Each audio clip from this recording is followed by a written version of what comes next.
Hi, welcome back, and good Wednesday to you. The next to last day of August has been a pretty beautiful day in the neighborhood. 80 degrees, a little better for most everyone, and the last like it for a while. The next full-blown sunny day appears to be right now, Sunday. Between now and then, showers, rain chances, and I've got the latest developments and forecasts for you in just a few moments. Updates to your weather forecast that tell us about what is now an increased likelihood of showers. A little uncertainty last night, 24 hours ago, but now more so. And rainfall estimates, not quite as great for some Kentuckians, and hopefully that will include us. Actually, the viewing area is staying pretty close to original estimates, but nevertheless, the National Weather Service is saying that periods of heavy rain and gusty winds will occur from tomorrow evening through Friday night across Kentucky. Some leftovers into your Saturday before clearing up on Sunday. What will that mean to all the festivities and activities planned? Well, they have a backup plan, and that's basically for every single event. I'll pass that along to you. And just before that, I found a pretty interesting story about the one and only time that it wasn't a cancellation, but a real rain out for the Miss Magoffin County pageant.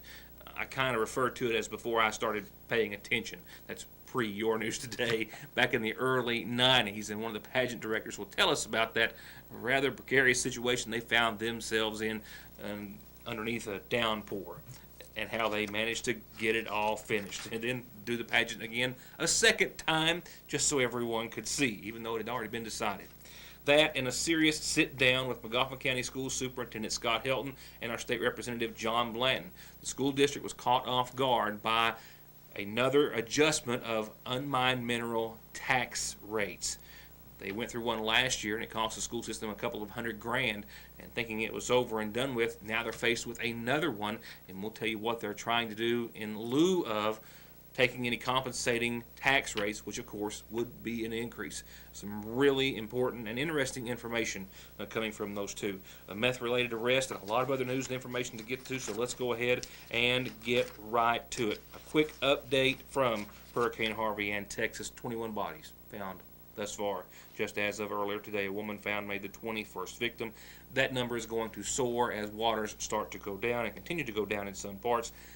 And actually, in one county, for example, in Harris County, there are 17 other deaths which are still being investigated, but not determined to be hurricane-related as of yet, but more than likely all will be. So once again, those death totals are sure to increase. The National Guard has increased by the tune of another 14,000 in addition to the 10,000 troops already on the ground there. So far, numbers indicate that at least 13,000 people have been rescued just in the Houston area alone, and it's going to be many, many years of recovery for thousands and thousands of Americans. 230 shelters operating in Texas, more than 30,000 people. And if you go across to the internet, you can find photographs of a lot of those shelters literally with water standing in them.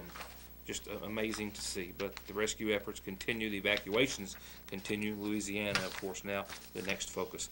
The Magoffin County Fiscal Court has set a special call meeting for tomorrow at 5 o'clock. Only items on the agenda: discussion of a sewer project, approval for a dump bid ad, and to set the tax rates. We'll have a camera there. We'll have actually that. I'm already working on stories for just tomorrow. Another reception at our local art bar. Tomorrow we'll introduce our Miss Magoffin County pageant contestants, a Magoffin County man to be sentenced on federal drug crimes today, and the fiscal court coverage. All that and more when I see you back in here next time. For tonight, though, let's get to our first report this evening. A methamphetamine arrest at the behest of the Magoffin County Sheriff's Department, who saw a suspicious man, acting suspiciously on an ATV, who they found to be in possession of several bags of course, crystal methamphetamine.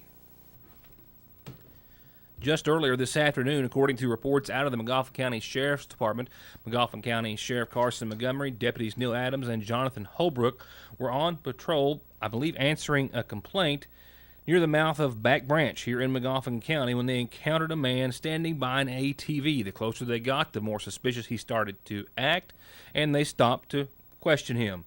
He had his hands in his pockets, was acting fidgety, suspicious, and later was taken into custody. He was searched in his pockets. They found 8 bags of crystal methamphetamine, a quantity of marijuana, as well as items of drug paraphernalia, unspecified.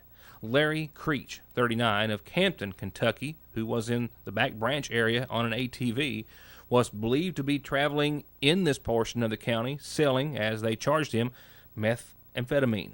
He was charged with trafficking in the first, that's a felony charge, possession of drug paraphernalia, and possession of marijuana. He was lodged in the Big Sandy Regional Detention Center right around 4 to 4:30 this afternoon. In other drug-related news, I spoke with a representative of the Attorney General's office earlier today who confirmed that they are still investigating but could give us no other new details except for these in regards to the 4 recovery centers, as they are called, which were raided by state, federal, and local authorities yesterday throughout eastern Kentucky, including a location in Paintsville. Terry Sebastian with Attorney General Andy Beshear's office confirmed to me today earlier in a telephone conversation that they do have an ongoing investigation into, right now, 4 facilities, including this one in Paintsville, which is just across the Starfire Hill and sits next to the Phelps Funeral Home, but also locations in Hazard, in Richmond, and Jackson as well. He says that they, being agents as well assisted by state and local authorities in each respective city and county, went to those locations simultaneously yesterday. We have confirmed that there were several arrests that took place, none involving employees, but some individuals who were at the places of business. Today, I found business as usual, vehicles filling the parking lot. I noticed that a lot of the vehicles were from elsewhere, license plates indicating counties such as Estill, Hopkins, Elliott, Breathitt, Johnson, Floyd, and others.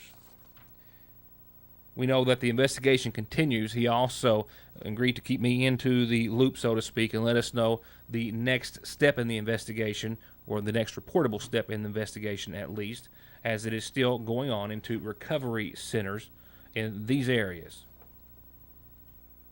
To anyone else, it might just be Thursday, but around here, it's Dipper Day at your Sagersville Lee's, where a plate full of big white chunks of crispy chicken, 2 homemade sides, and a big buttery biscuit is only $4.99, and only $4.29 after 4 o'clock. So for lunch, a night free from the kitchen. To cater your next big family or business gathering, call your Sagersville Lee's famous recipe.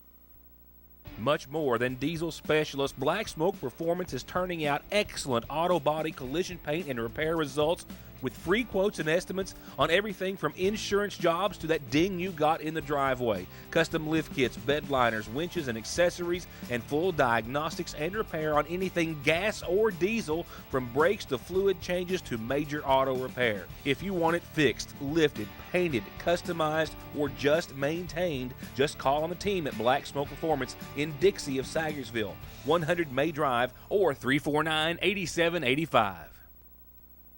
They're rolling out big, beautiful truck bodies every day, the best America makes in steel and aluminum, with their largest ever local stock of angle, sheet, round, I-beam, expanded, steel, and aluminum in several different finishes for whatever you're working on.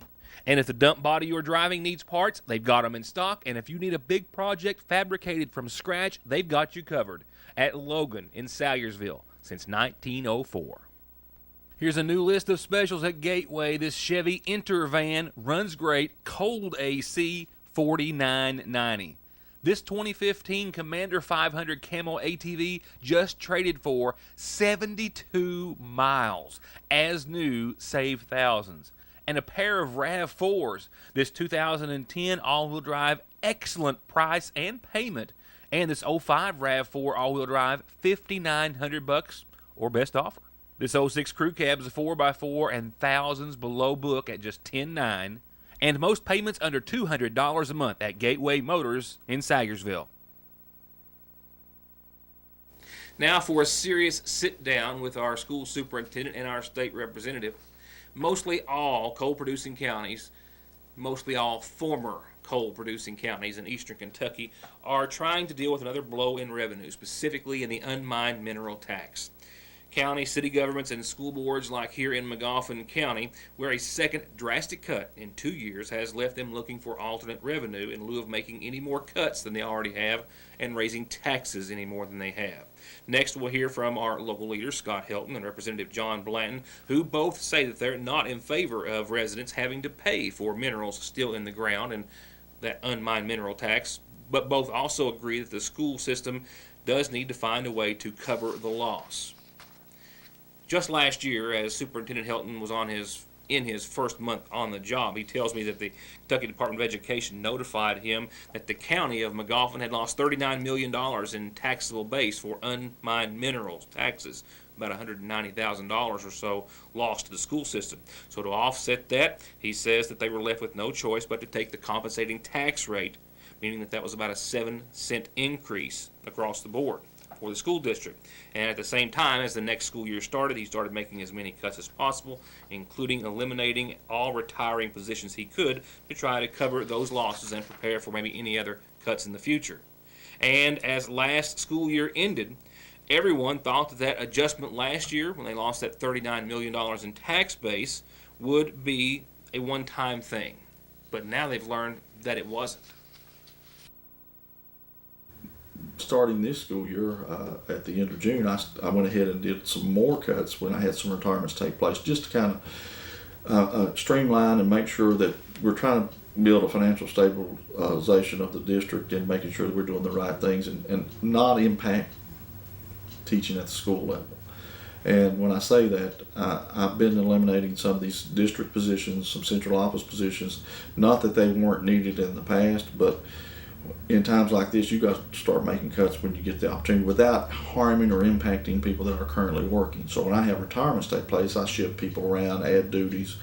And to clarify, no, nobody got a raise when I added more duties to them. We just add more duties.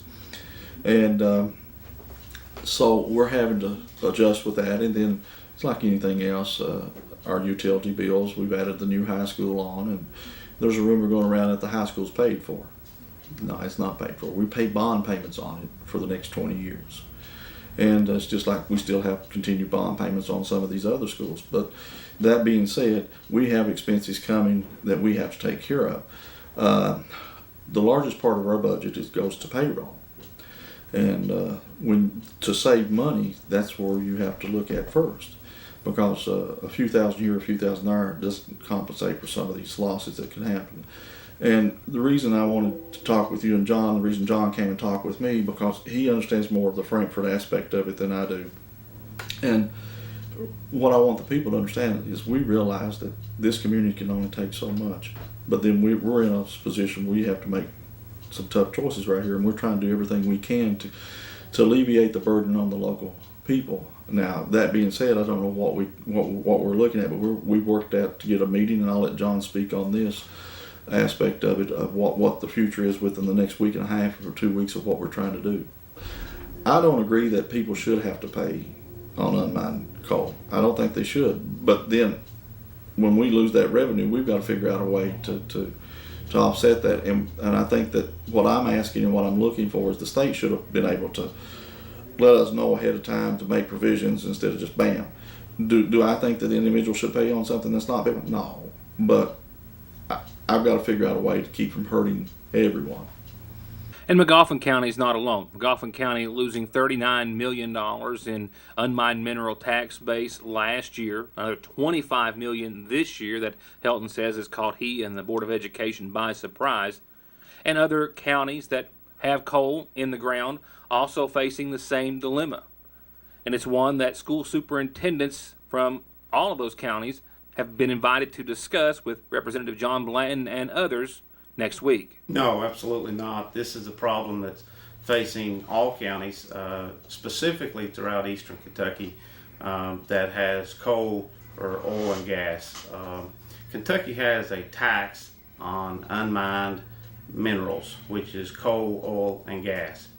And every 10 years or so, there is a reformulation or recalculation of that formula, how that is taxed. And so what we're starting to see is truly the impact of the downturn in the coal economy here in eastern Kentucky. Last year they did a recalculation and for the unmined minerals in Kentucky. It hadn't been done since the 1990s. It was overdue. And so what that did with the coal prices and things being that they are, the values are much lower. And so what it's equated to is lower taxes being collected, lower taxes being distributed to the schools. Part of the state's budget to the schools includes the unmined minerals taxes in counties that pay the unmined minerals tax. And so what happened when this retabulation took place, McGoffin County was hit with 198,000 lost. Now this is just in the school system. The counties also losing money as well. And this year I think it tabulates to about 148,000 more on top of what they'd already lost last year. With that being said, you know, I'm a proponent of doing away with the unmined minerals taxes altogether. I've never understood how we tax something that's never been taken out of the ground, and I've spoken with people who are actually having to borrow money to pay this tax on something that's never going to be took out of the ground. And so what's happened as the coal industry has declined, a lot of these coal companies, as they pulled out, this tax has now fallen back on landowners.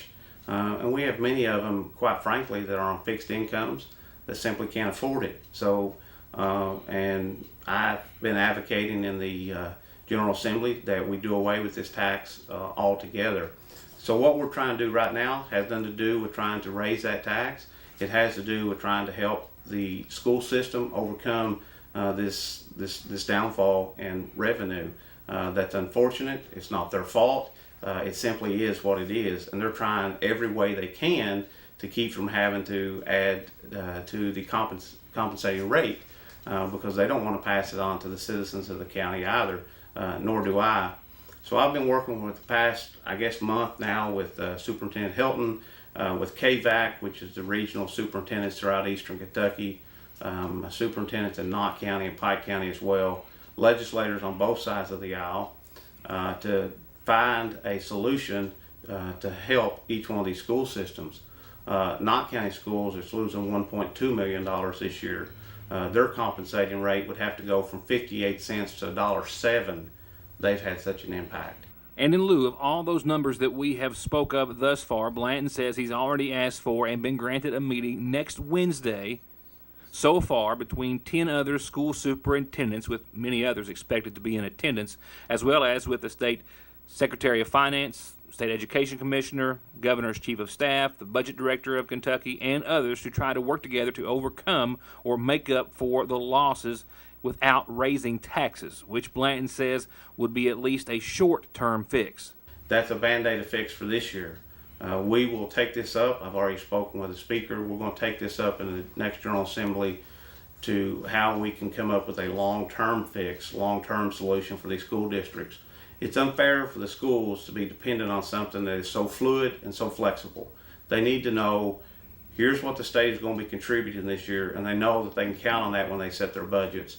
It's unfair to the school systems to be anticipating a certain amount coming in, and then midway through a budget year they get cut because of these unforeseen things. And so we have to go in and find a long-term solution to this, and that's what we're working towards right now. That's what this meeting is all about, to try to help in the short term and then allow us in the upcoming session to deal with a long-term fix for this. It's unfortunate, and we're trying every way we can to assist the local school system and school board to keep from having to take another compensating rate this year on property taxes. It's again, we are truly just now beginning to realize the effects of the downturn in this coal industry. Some other numbers and facts that Superintendent Hilton shared with me in regards to their money woes are that he says the McGoffin County school system is paying $777,000 a year in bond payments on the new McGoffin County High School facility. He says that enrollment, jobs, and taxes all take or have an effect on the budget and can compound the issue. As far as enrollment goes, he says that even though enrollment this year is now more than what they had projected it to be, enrollment this year is still less than what it was at the start of last year. In fact, enrollment numbers are down 120 students over the last 3 years. That's $4,000 a year for each student. So, for example, 40 students lost from one school year to the next equates to a $160,000 loss in revenue to the school system. I'll let you know how next week's meeting goes at a later date. I'll be right back. We are all human. Because we're not perfect, we tend to make mistakes. Unfortunately, some mistakes are severe and carry more consequences than others.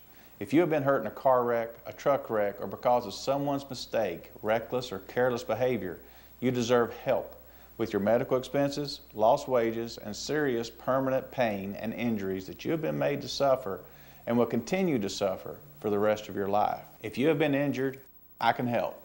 I'm attorney Don Wayne McFarland. Call me and let me go to work for you. 349-9000.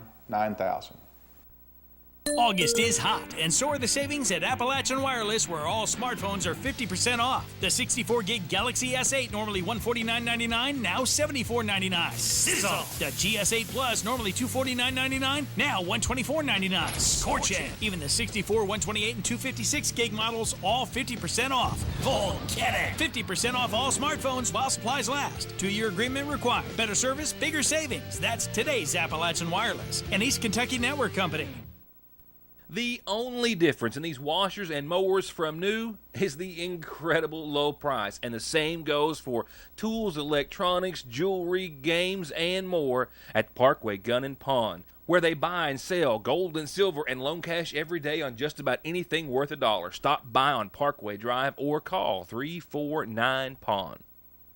Stop by the seasonal shop for the 2 biggest events of the season and find all the help, gifts, and decor you need with baby and wedding registry, something extra special for the new arrival or that little one turning 1 or more, and wedding registry, ideas, and planning for everything from the ceremony to gifts to the home.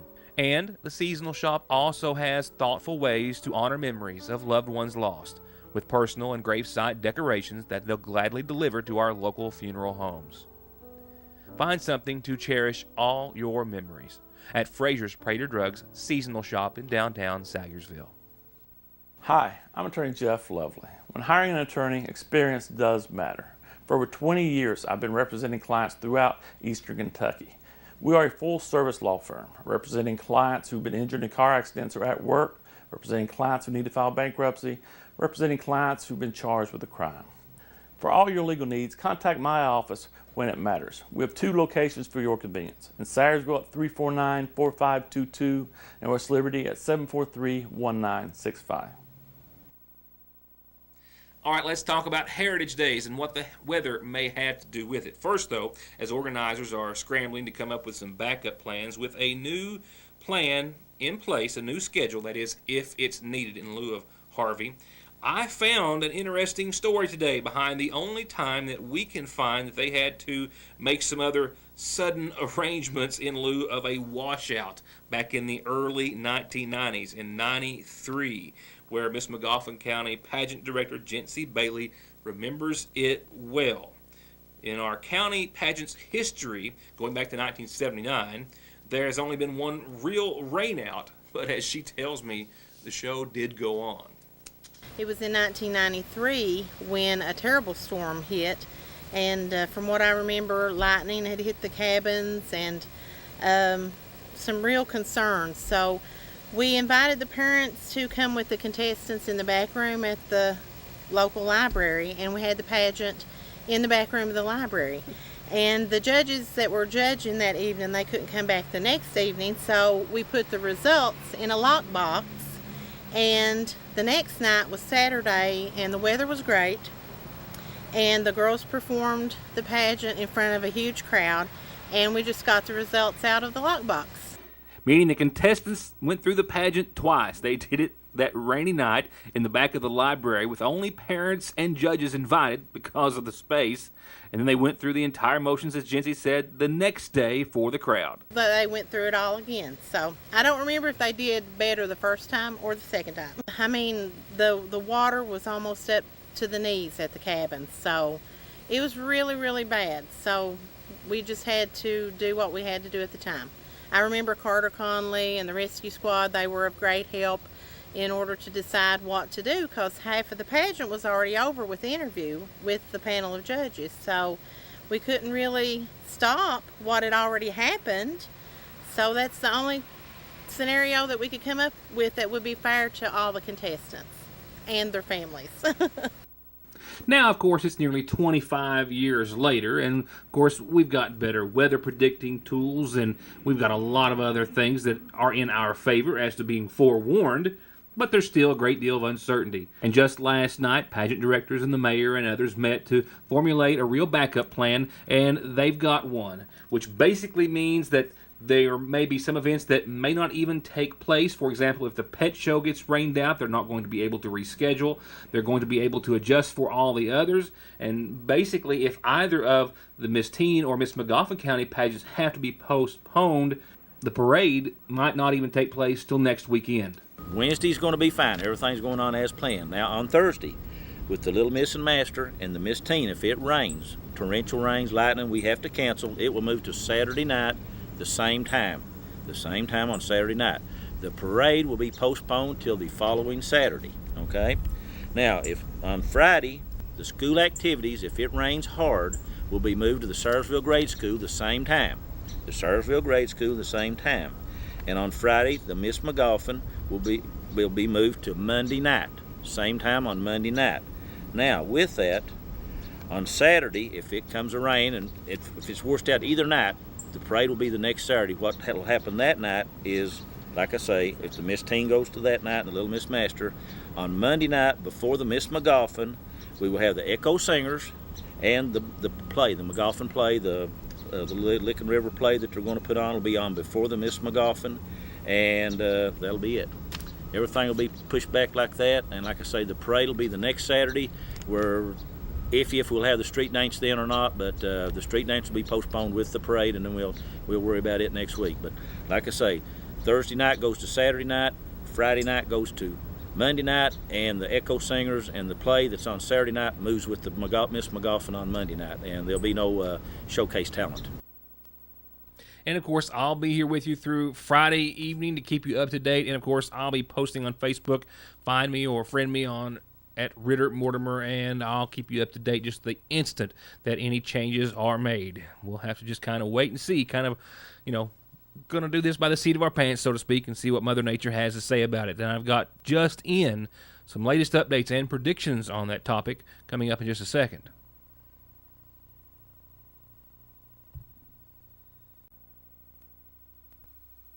Wanting you to have a healthier life means providing access to quality, affordable health care. And to do exactly that, Hope Family Medical Center offers full dental care with Dr. Pratt and his team, a pediatrician team of 3 doctors and nurses and moms, complete health care by family physician Dr. Kelly Pratt and nurse practitioners Mildred Sizemore, Gail Faria, Shannon Conley, and Heather Blair. Behavioral health services with Kimberly Davis, with in-house lab testing and results, in-house x-ray and pharmacy, and all the caring, knowledge, and experience that these medical professionals represent.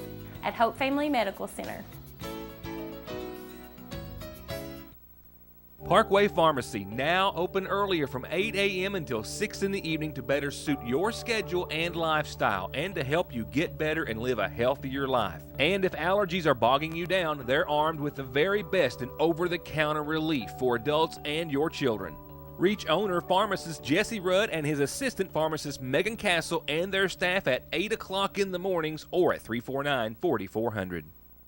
A tire more than 25% low, about 8 pounds, makes you 3 times more likely, and worn-out tires 11 times more likely to be in a tire-related crash.